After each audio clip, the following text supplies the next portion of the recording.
ZEE5 ಇರುವಾಗ ನೀವು ನಿಮ್ಮ ನೆಚ್ಚಿನ ಶೋಗಳನ್ನ ಎಂದಿಗೂ ಮಿಸ್ ಮಾಡಿಕೊಳ್ಳುವುದಿಲ್ಲ. ಅದು ಸಂಪೂರ್ಣ ಉಚಿತವಾಗಿ. ವಾರಕ್ಕೊಂದ್ಸಲ ಕರ್ಕೊಂಬತ್ತೀನಿ ಅಂತ ಹೇಳ್ದವನು ಒಂದಿನಾದ್ರೂ ಕರ್ಕೊಂಬಂದ.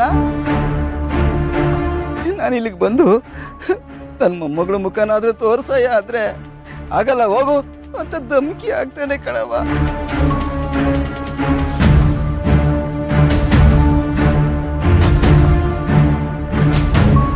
ಮನೇಲಿ ನೀನ್ ಇಲ್ದೆ ಎಲ್ರೂ ಬೇಜಾರಲ್ಲ ಅವರೇ ಕಣವ. ದಿನ ಕಣ್ಣೀರ್ ಆಗ್ತಾ ಇರ್ತಾರೆ. ಏನ್ ಹೇಳವ ನನ್ ಕತೆನ.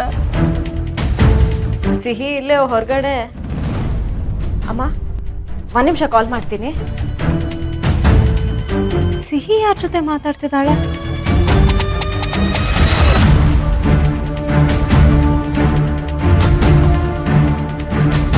ನಡಿ ಸುಬ್ಬಿ ಹೋಗೋಣ. ಎಲ್ಲಿಗೆ? ಮನೆಗೆ. ಇಲ್ಲ. ನೀನ್ ಬಂದ್ರೆ ಎಲ್ರೂ ಖುಷಿ ಪಡ್ತಾರೆ. ಹೋಗೋಣ. ಏನ್ ಯೋಚನೆ ಮಾಡ್ತಾ ಇದ್ಯಾ? ತಾತ ನಾನ್ ಬರಲ್ಲ. ಯಾಕೆ? ನಾನ್ ನಿಮ್ ಜೊತೆ ಬಂದ್ರೆ ಇಲ್ಲಿ ಸೀತಮ್ಮ ನಾನಿಲ್ಲ ಅಂತ ಗಾಬರಿ ಆಗ್ತಾಳೆ. ಆಮೇಲೆ ಅವಳಿಗೆ ಹುಷಾರ್ ತಪ್ಪತ್ತೆ. ಅದಕ್ಕೆ ನಾನ್ ಬರಲ್ಲ. ಇಷ್ಟು ವರ್ಷ ಜೊತೆಗಿದ್ದವ್ರಿಗಿಂತ ನಿನ್ನೆ ಮೊನ್ನೆ ಸಿಕ್ಕಿರೋರು ಹೆಚ್ಚಾಗೋದ್ರ ನಿಂಗೆ? ಸರಿ ಬಿಡು, ನೀನ್ ಬರ್ಬೇಡ. ನಿನ್ ನೆನ್ಪಲ್ಲೇ ನಾವು ಉಪವಾಸ ಮಾಡಿ ಸಾಯ್ತೀವಿ. ಸತ್ ಮೇಲೆ ನೋಡಕ್ ಬಾ.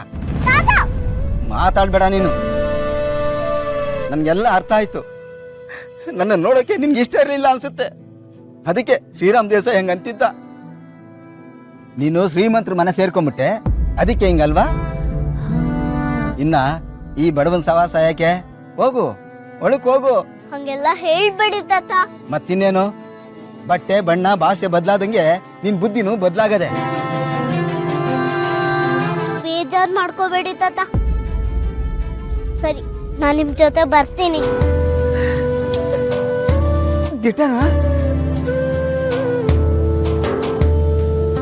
ಹಿಂಗಿದ್ರೆ ನಡಿ.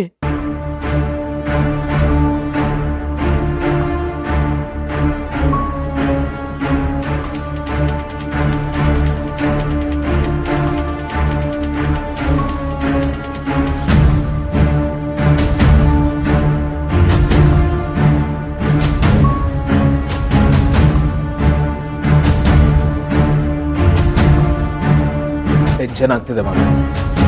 ಸುಬ್ಬಿನ ಸ್ವಾಮಿ ಮನೆ ಕರ್ಕೊಂಡು ಹೋಗ್ತೀವಿ ಅಂತ ಮಾತು ಬೇರೆ ಕೊಟ್ಟಿದ್ದೀವಿ. ಈಗ ಆಲ್ ಆಫ್ ಸಡನ್ ಬಂದು ಸುಬ್ಬಿನ ಮನೆಯಿಂದ ಹೊರಗೆ ಕರ್ಕೊಂಡೋದ್ರೆ ಸೀತಂಗ್ ಡೌಟ್ ಬಂದ್ರೆ ಏನೋ ಮಾಡೋದು? ಆ ಸ್ವಾಮಿ ದುಡ್ಡಿನ ಆಸೆಗೆ ಈ ರೀತಿ ಎಲ್ಲ ಬ್ಲಾಕ್ ಮೇಲ್ ಮಾಡ್ತಿದ್ದಾನೆ ಅಂತ ನಂಗೆ ಅನಿಸ್ತಾ ಇದೆ. ಅವ್ನಿಗೆ ಸುಬ್ಬಿ ಮೇಲೆ ಹೇಳ್ಕೊಳ್ಳೋಂಥ ಯಾವುದೇ ಫೀಲಿಂಗ್ಸು ಇಮೋಷನ್ಸ್ ಇಲ್ಲ ಕಣೋ. ದೊಡ್ಡ ಕಂತ್ರಿ ಅವನು. ಇಲ್ಲ ಮಗ, ತಪ್ಪು ತಿಳ್ಕೊಂಡಿದ್ಯಾ.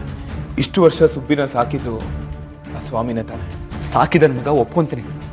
ಆದ್ರೆ ಸುಬ್ಬಿ ಚೆನ್ನಾಗಿರ್ಬೇಕು ಅಂತ ಅವ್ನಿಗೆ ಆಸೆ ಇದ್ದಿದ್ರೆ ಸುಬ್ಬಿ ನಮ್ ಜೊತೆ ಇರೋದಕ್ಕೆ ಅವ್ನಿಗೇನು ಪ್ರಾಬ್ಲಮ್ ಆಗ್ಬಾರ್ದಲ್ವಾ? ಸಿಹಿ ಸಿಹಿ ಸೀತಾ ಏನಾಯ್ತು? ರಾಮ್, ಸಿಹಿ ಅಲ್ಲಿ.